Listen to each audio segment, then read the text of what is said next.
Today we walk through a valley of shadows not caused by the absence of sunlight, but by a much deeper and more terrifying eclipse, an eclipse that occurs within the very constitution of humanity. We look around and see a silent epidemic, a plague that does not attack the tissues of the flesh but corrodes the living substance of will and feeling. We call it depression and anxiety.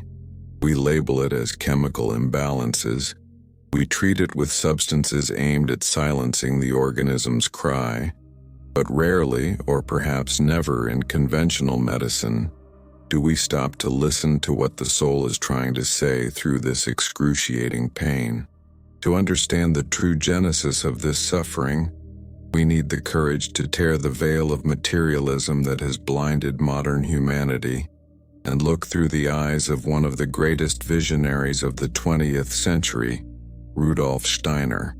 What you are about to hear is not a denial of science, but a necessary expansion of it, a vision that has been relegated to oblivion for being considered dangerous to the status quo of a mechanistic society. Steiner warned us with chilling accuracy that the time would come when the human soul, starving for spirit, would begin to devour itself, and that time is now. When we observe a depressed human being from the perspective of spiritual science, we don't just see a brain with low serotonin levels. We see a cosmic tragedy unfolding in the invisible bodies that sustain physical existence. To understand Steiner's forbidden vision of mental illness, we must first accept that the physical body is merely the densest shell of our existence. The human being is a complex orchestra composed of the physical body, the etheric body, which is the architect of life and memory, the astral body, the bearer of passions, pains, and desires, and the self, the individual divine spark.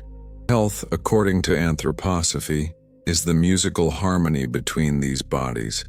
Depression and anxiety are the dissonance, the sonic chaos where one body begins to oppress the other, suffocating life. What modern medicine calls disease is often just the final physical stage of a battle that began long before in the subtle realms, a battle for the possession of human consciousness. Rudolf Steiner teaches us that the current era is the era of the soul of consciousness, an evolutionary period where humankind must conquer its spiritual freedom, but the price of this freedom is profound isolation. We have never been so alone, and it is in this isolation that adverse forces find an opening.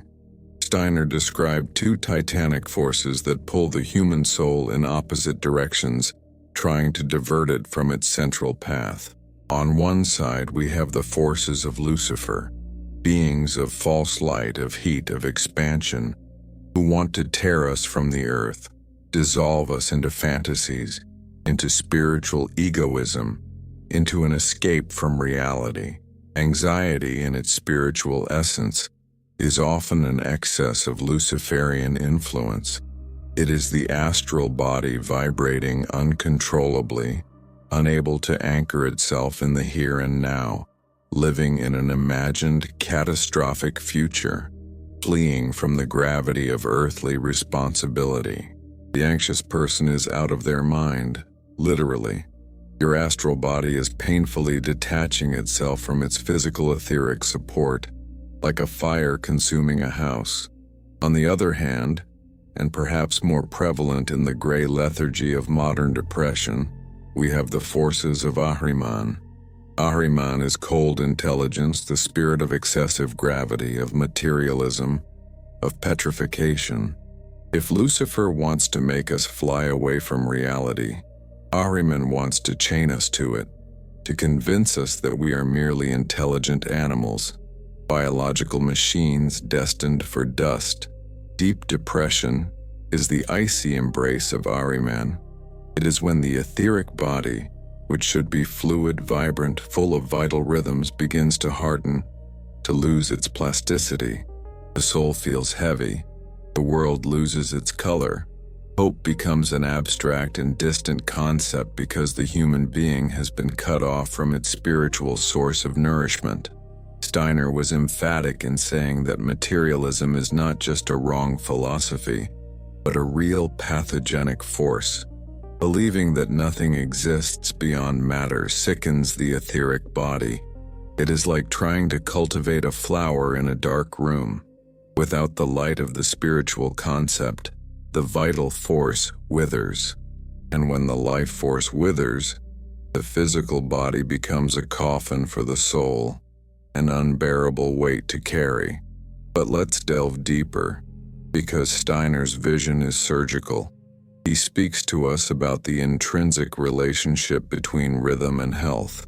The etheric body is essentially a body of time and rhythm. Everything that is alive pulsates. The heart, breathing, sleep, and wakefulness, the seasons.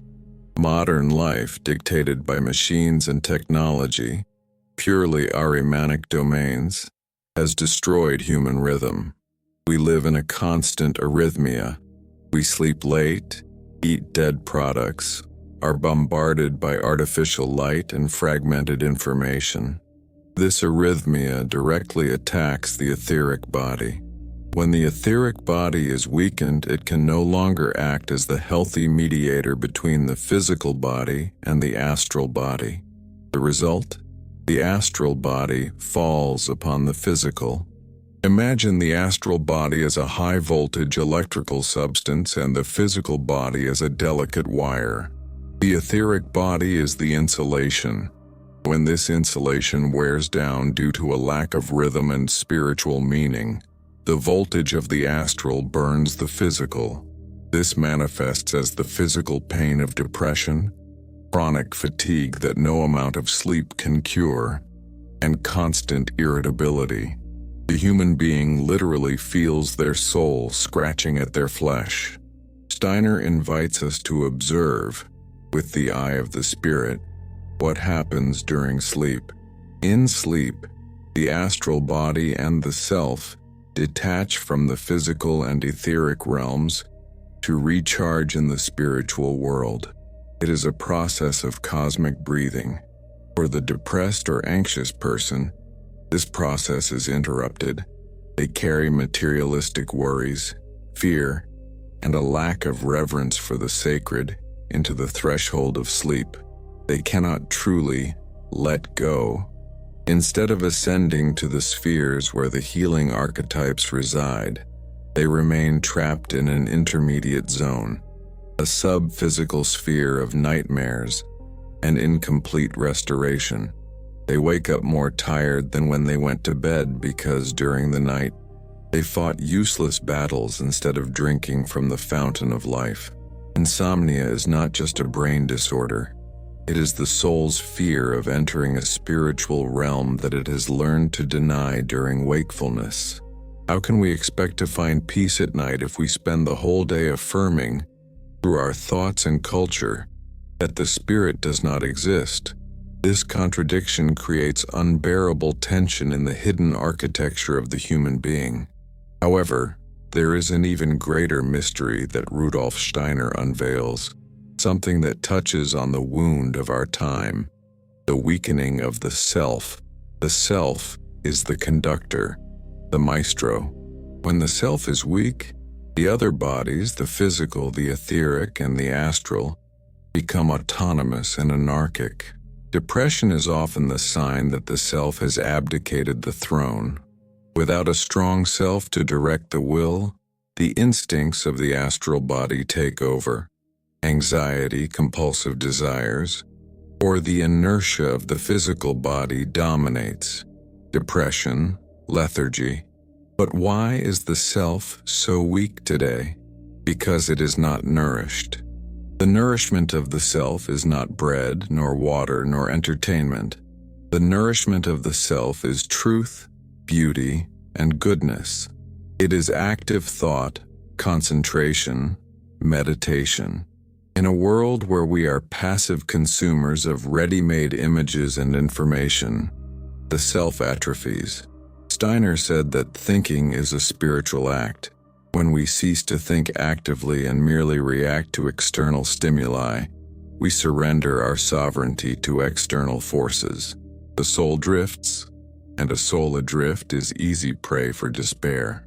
The forbidden vision here is understanding that depression can be, paradoxically, a failed initiatory calling. Ancient wisdom knew that, to be born into the spirit, the old man had to die. There was the dark night of the soul of the mystics. Today many go through this night without knowing it is a crossing. They feel the emptiness of the material world, which is a spiritual truth since matter itself is empty, but lacking knowledge of the spirit that fills this void, they remain trapped in nihilism. The pain of depression is the pain of a spiritual organ trying to be born in a body that does not give it space. It is the correct perception that the world, as presented to us by materialism, is meaningless. The error lies not in the perception of the meaninglessness of the material world, but in the conclusion that therefore life is meaningless. Steiner tells us, the material world is Maya, illusion, or rather, it is a frozen divine writing. If you look at the writing but do not know how to read the spirit in it, you see only meaningless forms.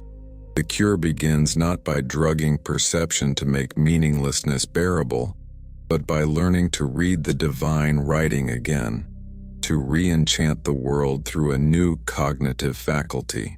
We must also consider the devastating impact of diet and the sensory environment. Steiner was a pioneer in discussing how industrialized agriculture, the use of chemical poisons, and excessive processing strip food of its formative force. We eat matter, but we don't eat condensed light. A physical body built with foods poor in etheric forces does not offer a solid foundation for the soul. It's like trying to play a Beethoven symphony on a violin made of damp cardboard. The music doesn't resonate. The astral body tries to interact with the physical, but finds no resonance, generating subconscious frustration that emerges as irritability and anxiety. Furthermore, the architecture of our cities, the square, lifeless gray forms, the lack of organic beauty, all of this assaults the eye and, through the eye, the etheric body. The human soul thirsts for curves, for metamorphosis, for vibrant, breathing colors. Imprisoning it in concrete boxes under fluorescent light is a form of slow torture that we call modern life. What Steiner proposes is that aesthetics and art are not luxuries. They are therapies. Beauty is the element in which the soul breathes. Ugliness is where it suffocates. As we delve into the deeper layers of this understanding, we are confronted with the reality of karma. To the myopic modern mindset, this is an offense. We want a cure and a pill now.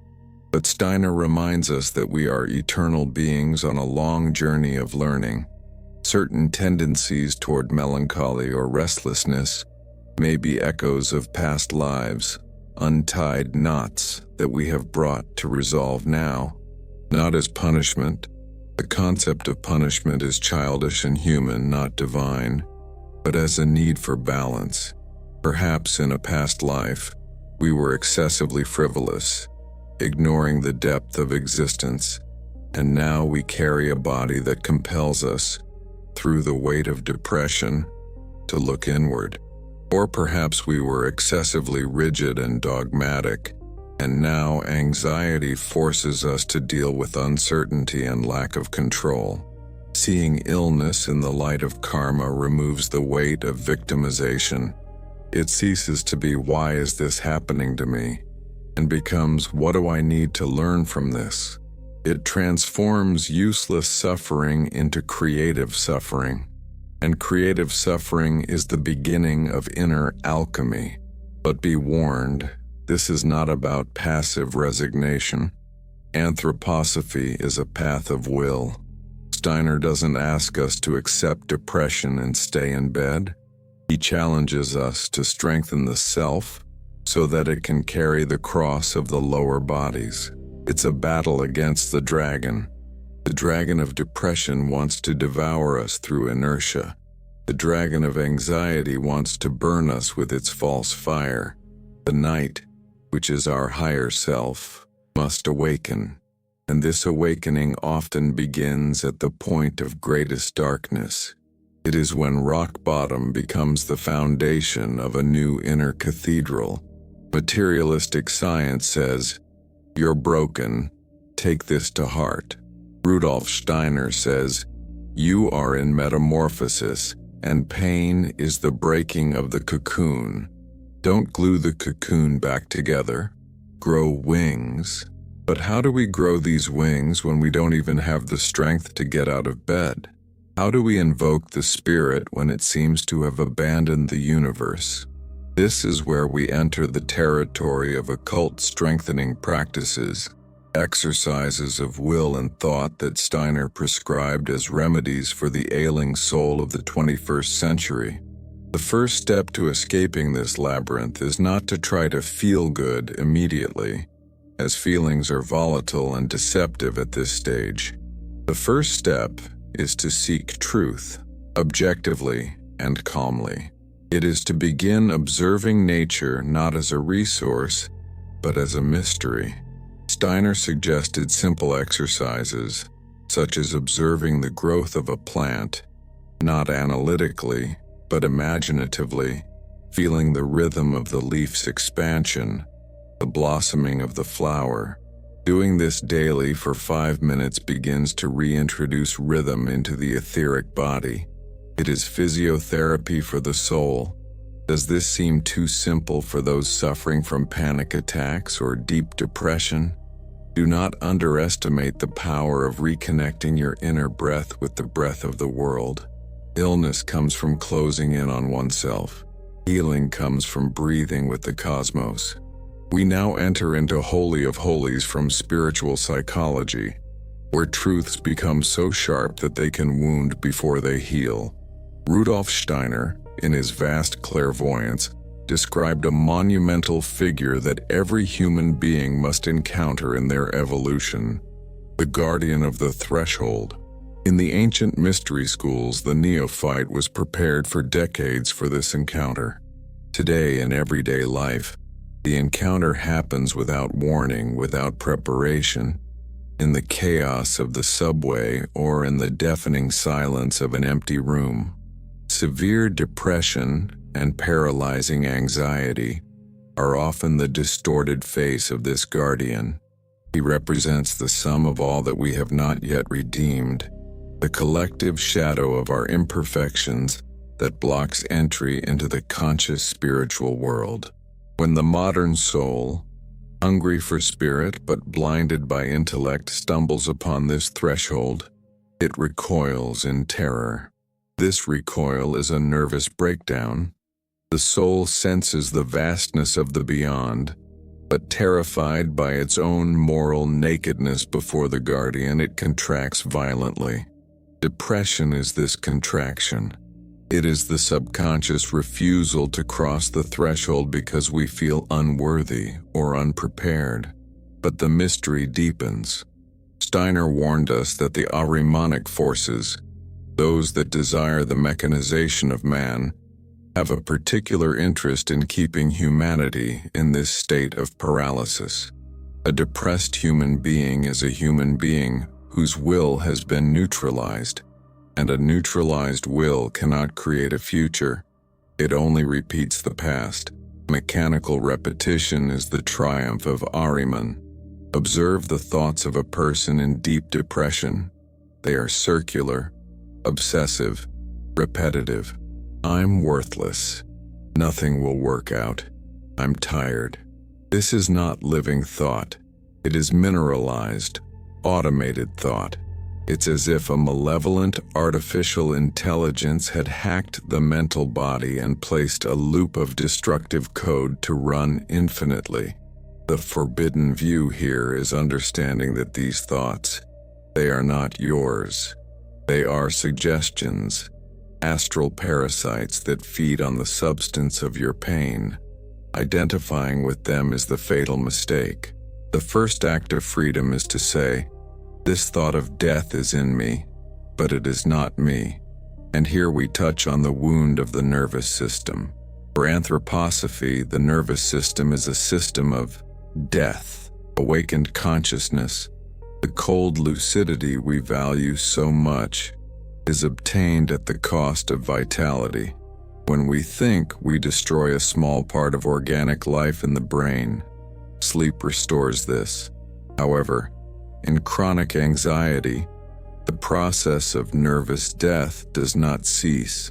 The anxious person is too awake, hyper-conscious, burning their vital reserves in a bonfire of imaginary worries. Steiner points out that the antidote to this excess of coldness and death in the head is not more intellect, but warmth in the metabolic and motor systems. We need to think with the heart and act with the limbs. The human will sleeps in the muscles, in the blood.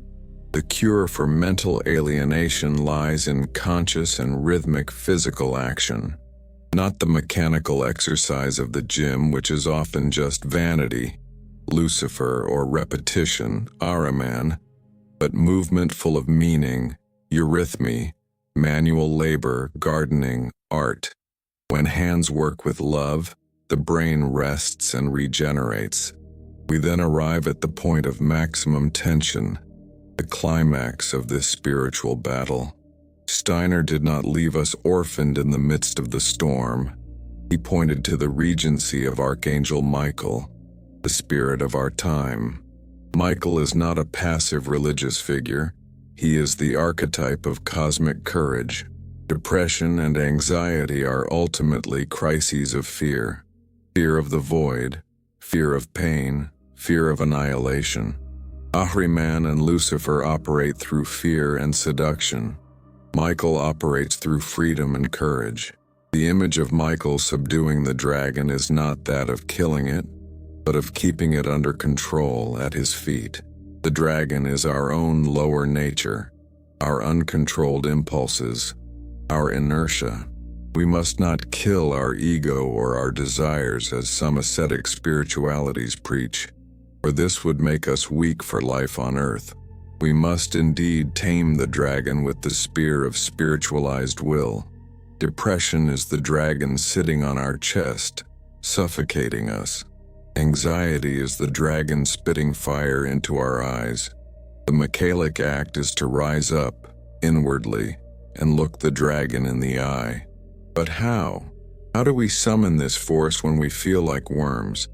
Steiner gives us the golden key, thought free from the senses, the ability to concentrate the mind on a purely spiritual concept, an ideal, a geometric image, a phrase of wisdom, and maintain this focus despite the surrounding emotional chaos. In this brief moment of pure concentration, the human being becomes invulnerable. He creates a center of gravity that is not of this world. It is the inner calm that Steiner describes exhaustively in Knowledge of the Higher Worlds. This calm is not the absence of problems. It is the presence of the spirit. When we cultivate these moments of active silence, we begin to weave a new body, the spiritual body, which is immune to depression. Depression attacks the soul, not the spirit. If we can raise our consciousness, even for seconds, from the wounded soul to the observing spirit, healing begins. It is the birth of the real self, the one that observes the storm without getting wet. Thus, we reveal the secret purpose of contemporary mental suffering. It is not a biological error. It is a forced birth. Humanity is being pressed against the wall so that it has no other option but to look upwards. If material life were perfect and satisfying, we would never seek the spirit. Pain is the sculptor's chisel, breaking the rough stone to release the divine form. Those who feel depression most deeply are often the oldest souls, the most sensitive, those who can no longer be content with the superficiality of the consumer world. You are the canaries in the coal mine, feeling the toxic gas of materialism before everyone else. Your pain is a sign of spiritual health, a sign that your soul rejects the false. The illness is not depression. The illness is adaptation to a profoundly sick society. Depression is the healthy reaction of a spiritual organism to a toxic environment. Therefore, the solution is not to return to normal, because normal is what caused the problem. The solution is metamorphosis. It is necessary to adopt a new, hidden hygiene. Just as we brush our teeth, we must cleanse our soul. Steiner suggested the practice of looking back, the nightly review. Before going to sleep, visualize your day backward, from the present moment until you wake up. But see yourself as an external character without judgment, simply observing the facts. This detaches the self from events, dissolves undigested emotions, and prevents them from poisoning your sleep. This strengthens memory, willpower, and control over your destiny. It's a powerful tool for taking back the reins of your own life from the hands of a chaotic subconscious. Furthermore, the feeding of impressions must be monitored. What do you allow into your eyes and ears? Horror news, discordant music, violent films. This is food for the dragon. The soul needs the nourishment of objective beauty, looking at the starry sky, contemplating the symmetry of a crystal, listening to the music of the great classical masters. These are not leisure activities. They are transfusions of etheric blood. Therapeutic art, painting, modeling, help to externalize what is stagnant. When we give form to our pain in clay or color, it ceases to be inside us and begins to be in the world, where we can deal with it. We are moving towards the end, but not the conclusion. Rudolf Steiner's vision leaves us with a tremendous responsibility and unwavering hope. The responsibility is that no one can heal us except ourselves. Through the awakening of ourself, no doctor, no guru, no pill will perform the labor of giving birth to your own spirit. But the hope is that we are not alone. The entire universe awaits this awakening. The spiritual hierarchies, the angels, archangels, await only a sign of our will to intervene. The sign is not a victimized cry for help, but an act of inner courage.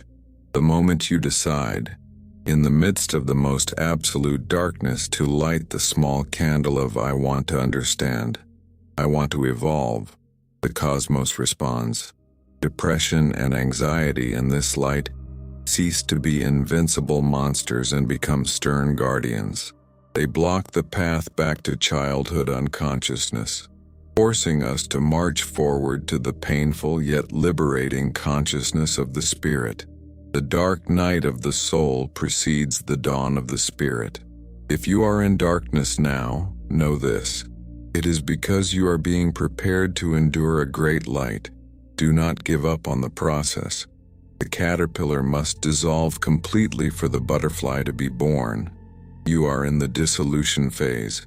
Trust the wisdom of the process. Trust the hidden architecture of your being. You are far vaster, older, and more powerful than the small personality that suffers today. May these words serve not only as solace, but as a sword, the sword of knowledge that cuts the shackles of illusion. Arise, human soul. The world needs your light, not your shadow. Suffering has been the path to this point. From here on, may the path be awareness. The age of blind faith is over. The age of spiritual vision has begun. Have the courage to see.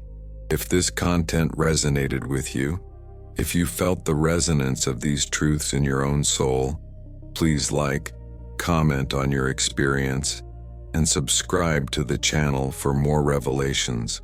Your interaction helps this message reach others who also need to find their way out of the labyrinth. The journey continues.